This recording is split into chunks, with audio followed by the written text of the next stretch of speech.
Et dans la grande table des idées aujourd'hui, la désobéissance sauvera-t-elle le monde? Elle fait partie de cette génération née dans un monde en crise, militante écologiste, attirée par les pôles, habituée des missions en Antarctique, avec ses camarades notamment de Greenpeace. Carola Rackete a aujourd'hui 32 ans. Dans un livre manifeste, Il est temps d'agir, qui paraît à l'Iconoclaste, elle alerte aujourd'hui sur l'état de notre planète et dénonce l'égoïsme des États et le sort qu'ils réservent aux migrants. Le produit de la vente de ce livre, je tiens à le préciser, sera d'ailleurs reversé à l'association Borderline Europe, engagée dans la défense des droits des réfugiés. Et vous allez comprendre pourquoi. Capitaine du Sea-Watch 3, elle va faire le choix très médiatisé à l'été 2019 d'accoster à Lampedusa, malgré l'interdiction des autorités italiennes, avec des hommes et des femmes à bord, 40 réfugiés ou demandeurs d'asile en état de détresse. Please, fast. Your position, please. Your position. 33, Yes. 51. And then under. Okay, AC 52. We have small children. Please, can you have How, a break? okay. How many people on board? I think it's about 150 persons. 100. Ce sont des naufragés. What kind of boat? What? Ce sont des gens qui risquent la mort. Ils sont entre la vie et la mort. Le droit maritime, l'histoire maritime, tout convoque notre responsabilité. Nous avons déclaré l'état d'urgence à cause de la détresse psychologique et des conditions humanitaires qui empirent tellement que je ne peux plus garantir la sécurité des personnes qui sont sur mon navire. Ce sont des naufragés. L'Italie est envahie à cause de gens comme ça, qui croient qu'ils peuvent faire tout ce qu'ils veulent. Il faut la menotter immédiatement. Qui commet une faute en paie le prix. Et je ne dis pas ça seulement pour cette espèce de grande gueule de capitaine qui fait de la politique sur le dos de dizaines de migrants payés par on ne sait qui. Ce sont des naufragés. Personne ne descendra de ce bateau sauf si quelqu'un les embarque directement à Amsterdam, Bruxelles ou Berlin. Cette situation me casse les couilles. What kind of boat? What? It's between 130 to 160. Bonjour Carola Rackete. Bonjour. Merci pour à vous l'invitation. d'être là. Et bonjour à votre voix française, Margaret Capel. Votre choix d'accoster, Carola Rackete, à cet instant-là, sur l'île de Lampedusa, est-ce qu'il était prémédité? Est-ce que vous y aviez longuement réfléchi? Ou est-ce que vous avez décidé, en un instant, de braver cette interdiction, d'accoster sur cette île? La difficulté de la situation situation politique était claire depuis longtemps, même avant que je ne rejoigne cette mission. Il y avait plusieurs bateaux qui avaient été bloqués comme ça pendant longtemps. Donc ce n'est pas une décision que j'ai prise à la légère. Je l'ai prise en coopération avec les médecins qu'on avait à bord. Et parce que la situation empirait depuis des jours. Donc ce n'était pas une décision spontanée. Est-ce qu'on peut rembobiner le film quelques instants? À l'origine, qu'est-ce qui se passe? Il y a un navire en mer, vous êtes, vous, capitaine du Sea-Watch, et ce navire en détresse, vous venez à son secours. Et cette question que vous semblez vous poser, pourquoi est-ce qu'on ne viendrait pas en aide à des gens qui sont en situation de détresse?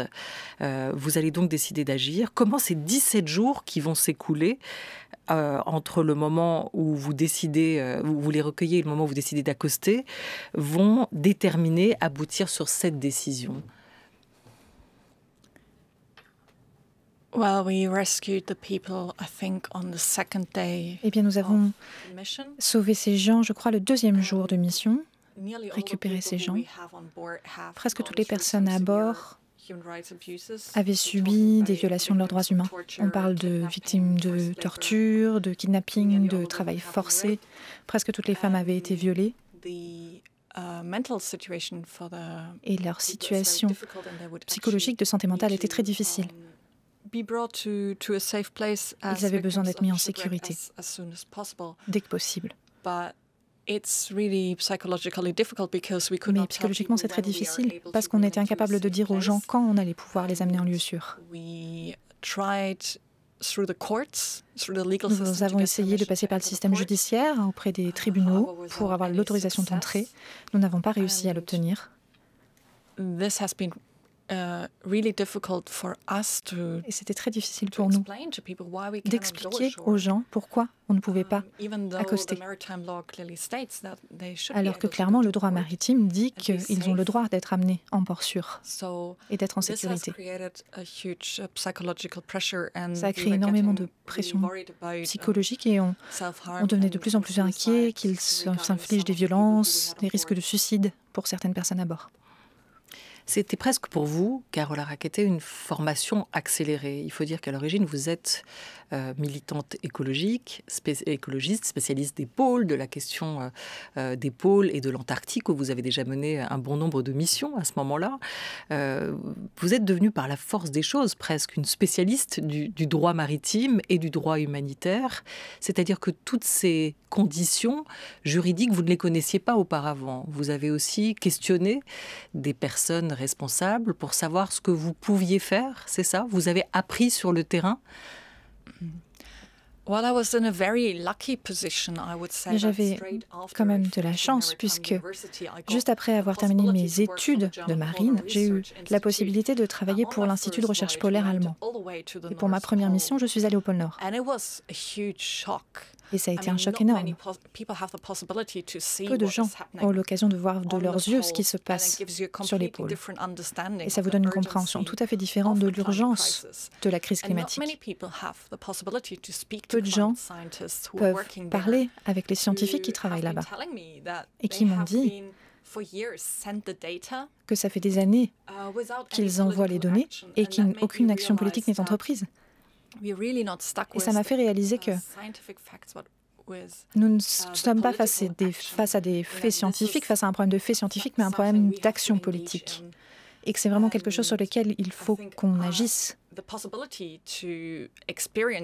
je pense que la possibilité de faire cette expérience par moi-même, aussi bien côté climat sur les pôles qu'en Méditerranée, pour comprendre la crise des réfugiés, a été essentielle dans ma manière de me mettre en action.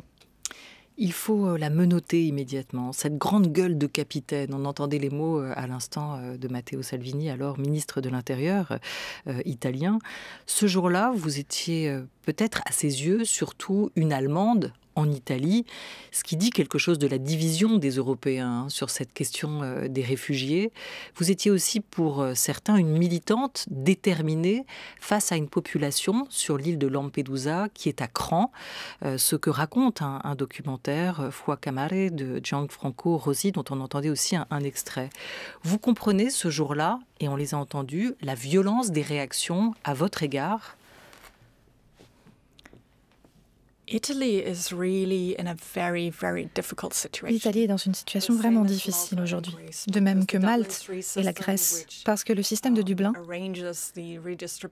qui organise la répartition des réfugiés en Europe, fonctionne de telle manière que les gens doivent déposer leur demande d'asile dans le pays où ils arrivent. Donc ça met énormément de pression sur les États de la frontière sud de l'Europe. Donc c'est une vraie crise de solidarité au sein de l'Union européenne pour prendre la responsabilité de cette situation. Et en même temps, nous avons également le même type de crise sur la question climatique. Parce que ce qu'il faut faire et ce qu'il faut faire ensemble de façon solidaire, cette solidarité, justement, ne se met en place. Elle n'est pas là, celle dont nous avons besoin. Quel est pour vous le moteur de l'action? Pour moi, le plus puissant moteur, je pense, ce sont ces faits horribles auxquels nous sommes confrontés, les analyses scientifiques dont nous disposons, qui montrent très clairement qu'il faut agir. Parce que si on ne le fait pas, on va se retrouver dans une situation extrêmement difficile à l'échelle mondiale. Nous avons déjà aujourd'hui des gens qui se retrouvent déplacés à cause des problématiques écologiques, à cause de la désertification, des tempêtes tropicales, des pénuries alimentaires. la perte des revenus, des moyens de survie à cause du changement des pluies et de la météo et du temps. Donc il faut être très clair sur le fait que si on n'agit pas, ou si on ne va pas sauver les gens qui sont dans la mer, ça veut dire qu'en fait, les gens meurent et ils meurent pour rien. Donc on a deux choix, mais elles ont des conséquences. Vous dites aussi que la science ou la connaissance scientifique aujourd'hui ne vaut rien ou n'est rien sans l'action politique. Il faut allier les deux. On a beau savoir, si on n'agit pas, si on n'est pas déterminé à agir, rien ne se passera. Je pense que c'est incroyablement important que les gens s'impliquent, pas uniquement en tant que consommateurs, mais aussi dans de l'action collective, pour mettre la pression sur le système politique, pour que le système politique prenne des mesures contre le changement climatique et la crise écologique, des mesures suffisantes pour réellement changer les choses. Parce que ce que les experts disent, c'est qu'on a besoin vraiment de changements transformatifs de notre société, de notre système. Hier, il a été annoncé que nos cibles, nos objectifs en termes de réduction du CO2 étaient ce que les entreprises seraient capables de faire, c'est-à-dire ce qu'elles ont dicté en réalité. Concrètement, on est face à un système où ce sont les entreprises qui dictent les objectifs de réduction du CO2, et non pas les experts et non pas la science. Et non pas les États. Ou alors les États sont, sur ces questions-là, complices pour vous des entreprises qui ont ces choix à prendre et ces décisions importantes et qui ne les prennent pas? Je pense qu'il est tout à fait clair que nous avons beaucoup d'influence du monde de l'entreprise dans la sphère politique, beaucoup de financement qui circule dans le mauvais sens. Donc il y a beaucoup de lobbying aussi. Ces connexions-là doivent être éliminées pour que les parlements agissent pour leurs citoyens et pour le bien-être des personnes à l'avenir. Alors agir, oui, mais comment? Ce livre, vous l'adressez, Carola Rackete, à toutes les victimes de l'obéissance civile. Désobéir, d'accord, mais quand et pourquoi? Je pense que ce qu'il faut voir, c'est que nous sommes dans un moment vraiment extrêmement critique de l'histoire humaine. C'est une crise existentielle de l'humanité. Actuellement, on se prépare à une augmentation des températures de 3 à 5 degrés d'ici la fin du siècle. On sait que ce sera un effet déstabilisant extrêmement puissant sur la population humaine. Hier, le rapport sur la biodiversité des Nations Unies a été publié. Il est censé montrer où on en est en 2020 et aucun des objectifs n'a été réalisé. Aucun des objectifs de protection de la biodiversité. Donc je crois que c'est important de bloquer, de cesser tout développement industriel qui détruit la biodiversité, qui détruit l'environnement, mais aussi en même temps de proposer quelque chose de positif, un avenir différent, une autre version de la manière dont la société pourrait s'organiser différemment. Et ça, si les grandes entreprises n'y ont pas intérêt, si les États ne nous protègent plus ou ne vont plus dans le sens de leur population, c'est à la société civile d'agir. Je pense que nous avons besoin que la société civile manifeste, proteste de façon massive dans les rues. En Allemagne, on voit la différence. Depuis les manifestations, justement, pour l'environnement, l'impact que ça a eu sur les partis politiques, tous les partis politiques, pour les inciter à l'action. Nous avons besoin de l'implication des citoyens. Le réchauffement climatique, il est connu depuis longtemps. Dans les années 50, déjà, des scientifiques alertaient sur l'état de la planète, sur la fonte des glaces, entre autres. On va revenir et retourner en son en 1959. La température moyenne du pôle sud s'est élevée de 5 degrés en 50 ans. Et le réchauffement du Spitzberg est 2 fois plus fort.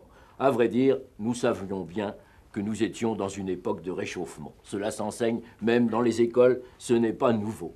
La fonte des glaces le long de la côte antarctique provoque une diminution rapide de la salinité de l'eau et il n'y a pas lieu de s'effrayer particulièrement. 1959, on savait déjà, Mais il n'y a pas lieu de s'effrayer particulièrement, dit alors Philippe Diollet, qui est un plongeur, explorateur, quelqu'un d'assez sensibilisé à cette question. Aujourd'hui, votre génération, elle estime qu'il est grand temps d'agir. Quels sont pour vous les principaux signaux que l'on ne peut plus ignorer? Well, we had, for example, this February, Par exemple, au mois de février, on a mesuré 18 degrés Celsius en Antarctique. J'ai été en mission avec Greenpeace. Nous avons vu beaucoup plus d'ouragans tropicaux ces dernières années que d'habitude. Des sécheresses, même en France, en Allemagne, il y a des pénuries d'eau. En Norvège, le permafrost a commencé à fondre et les maisons se retrouvent les pieds dans l'eau beaucoup plus tôt cette année. Donc il y a des signaux partout. Et ces signaux-là, vous les avez vus durant vos missions de vos propres yeux. C'est des choses que vous avez pu constater sur place aujourd'hui. Ce ne sont pas simplement des données, des chiffres qui s'accumulent à vos yeux. Comment vous articulez dans votre militantisme au quotidien ces deux crises? Parce qu'on a commencé sur la crise des migrants, la crise des réfugiés, et vous dites d'ailleurs, vous, c'est une crise de justice avant tout, et la crise écologique, environnementale. Comment vous articulez ces deux combats et ces deux crises? Ces crises sont liées parce qu'elles s'enracinent dans le système économique qui est fait pour créer de plus en plus de profits en extrayant des ressources et des profits partout où on peut. Même s'il y a eu de la croissance économique pendant les décennies passées, les inégalités entre le Nord et le Sud n'ont fait qu'augmenter. Elles ont été multipliées par 6 depuis les années 70. On a donc 800 millions de personnes qui n'ont pas un accès suffisant à l'alimentation encore. Et alors même qu'on n'arrive pas à assurer le strict nécessaire, comme la nourriture, l'eau, l'éducation, un logement pour énormément de gens, en même temps, on détruit la biodiversité, on détruit les écosystèmes, on pille cette biodiversité. Il y a de la pollution partout, l'acidification des océans, etc. Donc nous sommes en train de détruire la planète sans pouvoir assurer le bien-être des gens. Il faut donc se lancer dans un système de redistribution, dans un projet de redistribution des ressources dont nous disposons à l'échelle globale. Et ça, c'est un projet de justice sociale. Même cause, même solution, même réponse à trouver pour ces deux crises, Carola Rackete, d'après ce que vous dites. On a le sentiment à vous lire dans « Il est temps d'agir », ce livre témoignage qui paraît à l'Iconoclaste, que vos engagements sont nés de petits riens, ou disons plutôt d'observations très concrètes, de moments que vous avez vécu presque de hasard ou de rencontres, que vous n'êtes pas née militante, politique, engagée, que tout ça est né d'une réflexion qui s'est construite au jour le jour. Avant d'appeler à agir, vous appelez d'ailleurs à écouter des histoires de vie, des gens que vous rencontrez, que nous rencontrons, et essayer de comprendre leurs raisons. Qu'est-ce que vous avez appris à leur écoute? Well, we can see that the situation is Eh bien, on voit que la situation est bien pire que ce que nous sommes capables de concevoir ici, dans le Nord. C'est vraiment une lutte entre le pouvoir politique. C'est quelque chose de très clair quand on discute avec les gens qui vivent au Sud. Il ne suffit pas de demander poliment, parce que personne ne vous écoute. Les mouvements du passé aussi ont dû faire beaucoup plus que de demander poliment pour obtenir des changements sociaux. Il faut vraiment des actions massives de désobéissance civile pour réussir. Ça a été le cas pour les mouvements pour les droits des femmes, ou le mouvement de libération de l'Inde, ou le mouvement anti-apartheid, par exemple. Je crois que c'est quelque chose d'assez évident, qu'il faut entrer dans cette lutte de pouvoir et le faire de façon efficace. Vous évoquez toutes ces luttes qui ont été menées par le passé, par les générations précédentes, notamment les luttes et les combats féministes. Qu'est-ce qu'ils pensent, vos parents, la génération d'avant, de votre combat et de la manière que vous avez de le mener?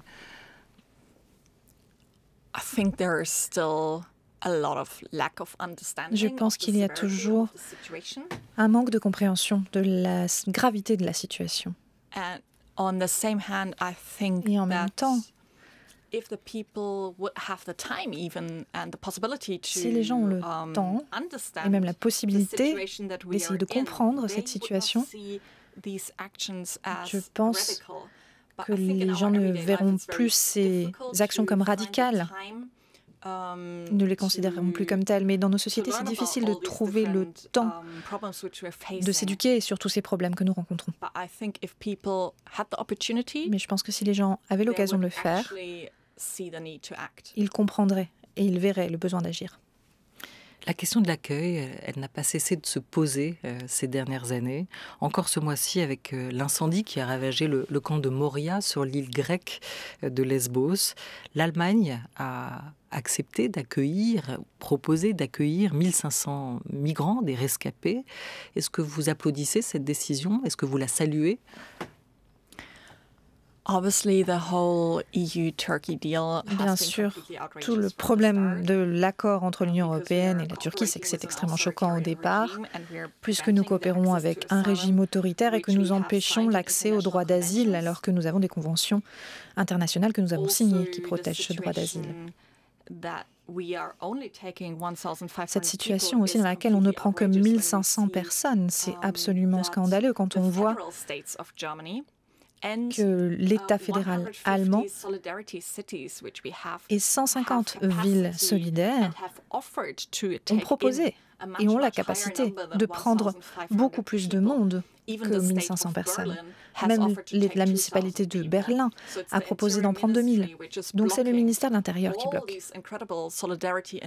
Alors qu'il y a toutes ces initiatives incroyables de solidarité. Je ne comprends pas du tout ce qui se passe dans l'esprit du ministre de l'Intérieur quand il décide non seulement de ne pas aider, mais en plus d'empêcher les municipalités d'aider. Vous ne comprenez vraiment pas? Vous ne voyez pas aussi la montée des peurs, le rejet qu'il peut y avoir envers les étrangers dans les pays européens, dans une période de crispation identitaire, mais aussi de crise économique? Je crois que ce n'est pas la bonne manière de répondre à l'extrême droite que de répondre à leurs propositions politiques et de les remplir à leur place. Je pense qu'il faut s'en tenir aux droits dont nous sommes signataires. Je pense qu'il faut s'en tenir aux droits humains, à la Convention de Genève. Et si on se contentait de réinstaller ces peut-être 40 000 personnes qui sont concernées dans les îles grecques, je pense que le débat politique permettrait de mieux traiter le sujet. Là, actuellement, on y accorde énormément d'importance, alors que c'est un nombre si petit par rapport à la population européenne. Cette question de la solidarité, elle se pose aujourd'hui aussi, ou encore en France, et notamment elle se pose au tribunal à Calais sur l'interdiction qui avait été donnée aux habitants de nourrir ou de donner de l'eau aux réfugiés de Calais, sur des petites choses aussi simples que ça. Pour vous, Carola Rackete, en quels termes cette question de l'hospitalité devrait-elle être formulée? La situation à Calais est shocking already. The last time when I was there in 2016, la dernière fois que je suis allée, c'était en 2016. The bigger jungle was evicted and quand la jungle avait été évacuée. Et la police mettait du spray au poivre dans la nourriture des gens et empêchait les ONG d'aider. Et c'est une situation dans laquelle on se retrouve à nouveau. And I just lack any understanding why je ne comprends vraiment pas pourquoi, en tant que société européenne, on ne peut pas trouver une solution pour traiter ces gens de manière humaine. pourquoi le gouvernement anglais, dans ce cas particulier, ne peut pas autoriser ces personnes à entrer sur son territoire. En réalité, la plupart de ces gens ont réellement un lien dans ce pays. La plupart d'entre eux ont des proches au Royaume-Uni et ils ont des raisons bien précises qui les poussent à traverser et à ne pas rester en France. Depuis ces 17 jours de juin 2019, Carola Rackete, où vous avez été propulsée sur le devant de la scène médiatique aussi par la décision que vous avez prise, donc d'accoster, comme capitaine du Sea-Watch, de faire accoster ce bateau sur l'île de Lampedusa pour sauver des vies de ceux que vous aviez recueillis à bord. Depuis ce jour-là, quelle route est-ce que vous avez empruntée? Quelle route terrestre ou maritime? Comment votre militantisme, vos combats se sont-ils poursuivis? À titre personnel, j'ai envie de me concentrer sur l'idée de faire le lien entre la question de la justice sociale, de l'antiracisme, les racines de ces problèmes dans le système économique et le lien avec le mouvement environnemental pour le climat en Allemagne. Parce que je pense que c'est très important qu'on ne reste pas chacun dans un silo et qu'on voit les liens entre ces enjeux. Donc j'ai envie de travailler dans ce sens-là. Il est temps d'agir, c'est le titre du livre que vous publiez aujourd'hui à l'Iconoclaste, Carola Rackete. Il est temps d'agir, où, comment, pourquoi. Tout est expliqué dans ce livre. Merci beaucoup à vous d'avoir été avec nous. Merci. Et merci Marguerite Capel pour votre traduction. France Culture, il est 13h23.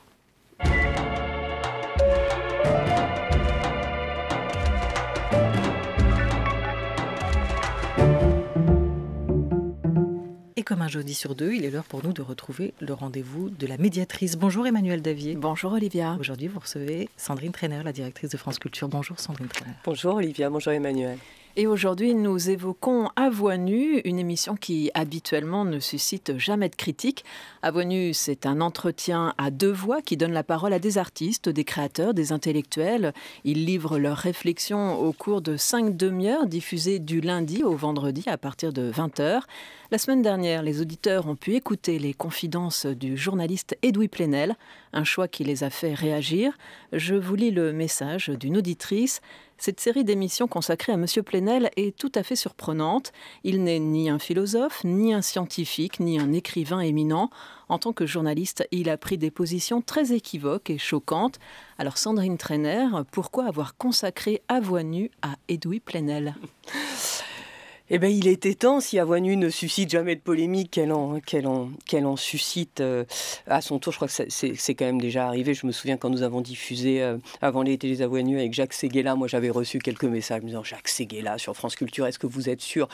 Écoutez, il n'est pas un philosophe, il n'est pas un scientifique, mais il est un journaliste qui a incontestablement marqué notre temps, qui marque notre temps depuis longtemps. Du reste, il faut rappeler aux plus jeunes qu'Edoui Plenel, c'est ce jeune journaliste à l'époque qui arrive au service police du journal Le Monde et qui fait tomber un ministre dans le cadre d'une affaire grave, l'affaire Greenpeace, qui révèle une autre affaire, l'affaire des Irlandais de Vincennes, qui était un faux monté contre des jeunes gens à l'époque. Bon, et on pourrait continuer comme ça pour arriver à la création de Mediapart, qui, quoi que l'on pense de l'engagement du média, qui du reste ne s'en cache pas, est une des très grandes réussites de la presse, en l'occurrence de la presse en ligne, et de réinvention d'un modèle du reste journalistique et économique. Donc je crois que Edoui Plenel est incontestablement quelqu'un qui méritait tout à fait que l'on s'attarde sur son parcours. Je pense que après on peut discuter de la manière de le faire, mais je crois qu'il avait tout à fait sa place dans À Voix nue. Alors, par ailleurs, pardon oui. Emmanuel, c'était aussi un ancien chroniqueur de France Culture. Les auditeurs l'ont peut-être oublié. Il a été quelques années jusqu'à la création de Mediapart, où il a souhaité se retirer. Il était chroniqueur dans les matins de France Culture de Marc Voincher. Bon, son parcours est très riche. Il a beaucoup publié, mais Outre le profil de l'invité, ce qui motive ces courriels critiques, c'est la date de diffusion de l'émission. Message d'un auditeur: est-ce vraiment le moment, en plein procès des attentats de janvier 2015, d'inviter ce personnage qui a tenu des propos tellement scandaleux après la tuerie de Charlie Hebdo? Est-ce une provocation ou une simple bévue? Alors, je ne reviens pas sur le détail du différend et des propos qui ont amené du reste Edoui Plenel à s'en excuser, qui ont opposé Edoui Plenel avec la rédaction de Charlie Héris. Et du reste, notre producteur vient d'écrire un petit texte de réponse sur ce sujet-là que vous allez pouvoir publier sur votre site de la médiatrice dans les heures qui viennent. Écoutez, je crois qu'en fait, il ne faut pas tout mélanger. En aucun cas, la diffusion de ces avoix nus n'a de rapport avec le procès de Charlie. Et d'ailleurs, il n'est pas question dans ces avoix nus de Charlie Hebdo et de ce sujet-là. Le procès de Charlie Hebdo, il est couvert par la rédaction de France Culture, par la voix de Florence Thurm dans les journaux. Il a donné lieu à une excellente matinale avec Denis Salas et Claire Doublier il y a une quinzaine de jours. Je veux dire, c'est un sujet que l'on traite en tant que tel. Les avoix nus d'Edoui Plenel ne s'inscrivent absolument pas dans un écho quelconque à ce procès. Mais je peux comprendre que ça fasse réagir du reste, mais franchement, ça n'a pas de rapport. Au-delà de l'invitation faite à Edoui Plenel, pouvez-vous nous indiquer ce qui détermine vos choix pour donner la parole à une personnalité ? Écoutez, c'est à la fois des questions de rencontre et c'est ça qui fait aussi réagir les gens. Avoix nus n'est pas une émission polémique, c'est pas une émission de débat d'idées, c'est vraiment une émission où on s'attarde sur la vie et l'œuvre de quelqu'un qui a marqué ou qui marque notre temps. Donc c'est aussi une question de rencontre entre les deux voix que vous avez signalées tout à l'heure. Écoutez, peut-être la programmation peut répondre plaisamment à votre question. Cette semaine, on entend le parcours de la formidable peintre Fabienne Verdier, interrogée par Jérôme Clément. La semaine prochaine, ce sera Pierre Birnbaum, philosophe et sociologue. La semaine d'après, c'est Marjane Satrapi. Vous voyez, la BD, le cinéma. Et puis, il y aura Patrick Chauvel, ce grand reporter de guerre. Et puis ensuite, Fabienne Servan-Schreiber. Vous voyez, en fait, c'est dans l'équilibre des semaines que se dessine un portrait du temps présent à travers les grandes figures qui, dans tous les domaines, l'impactent. Oui, on entend là aussi que la parité est bien respectée chaque semaine. Vous avez vu ? Bravo. Je voudrais remercier d'ailleurs Daphné Abgral qui travaille beaucoup avec moi sur Avoix nus et qui y veille. Merci Sandrine Trainer. Et merci à vous, Emmanuel Davier. Les auditeurs peuvent continuer à vous écrire pour dire tout le bien ou tout le mal qu'ils pensent de l'antenne que nous faisons au jour le jour. Un grand merci à toute l'équipe de la Grande Table pour cette belle semaine qui a préparé donc et programmé cette émission. À Auriane Delacroix et Henri Leblanc pour la Grande Table Culture, à Jean Bulot avec Laura Dutèche-Pérez pour la Grande Table des Idées. Merci à Adouk Delfino et à Madeleine Martineux pour leur aide précieuse. À la réalisation, c'était Thomas Beau aujourd'hui avec Jérémy Kaufmann. Je vous souhaite un très bel après-midi à tous sur France Culture. Je vous dis rendez-vous samedi à 17h pour En français dans le texte, où nous reviendrons sur les mémoires d'Adrien de Marguerite Yourcenar, entre autres.